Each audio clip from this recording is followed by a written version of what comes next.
তো বন্ধুরা আজকে দুপুরবেলা কি কি রান্না করেছি চলুন আপনাদের একবার দেখিয়ে দিই। এই যে এখানে আছে গরম গরম ভাত, আর এখানে বানিয়েছি কুঁদরি আলুর পোস্ত।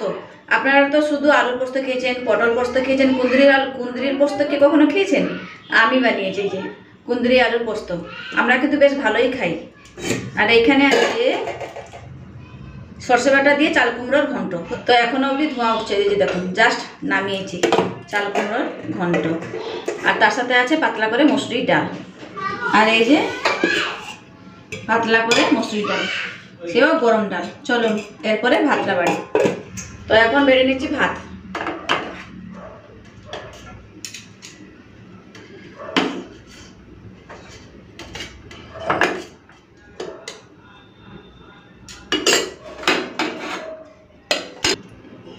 তো ভাতটা তো বেড়ে নিয়েছি, এরপর তরকারি তো নিতে হবে, নাহলে খাবো কি দিয়ে। তো এই যে এখন নিয়ে নিচ্ছি চাল কুমড়োর ঘন্ট।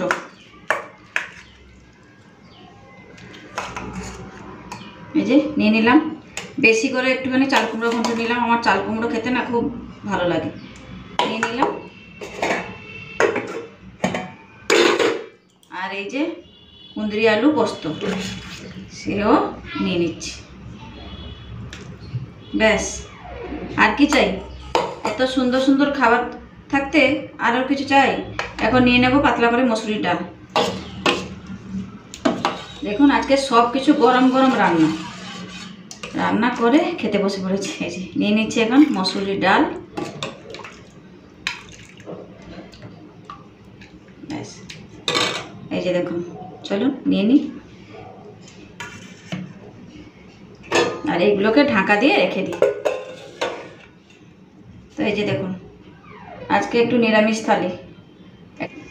তো এই যে বন্ধুরা দুপুরবেলা খাওয়ার জন্য ভাতের থালা পুরোপুরি রেডি করে নিয়েছি পাতলা করে মসুরির ডাল, তার সাথে আছে সর্ষে বাটা দিয়ে চাল কুমড়ো ঘন্ট, আর আছে কুঁদরি আলুর পোস্ত, আর আছে সাদা ভাত। আর কি চাই? এই দিয়েই আজকে দুপুরবেলা খাওয়া দাওয়া হবে, পুরোপুরি নিরামিষ। চলুন বন্ধুরা এখানেই থাকলাম, আবার দেখা হচ্ছে নেক্সট ভিডিওতে। তাহলে বন্ধুরা ভিডিওটা কেমন লাগলো অবশ্যই কমেন্টস করে জানাবেন।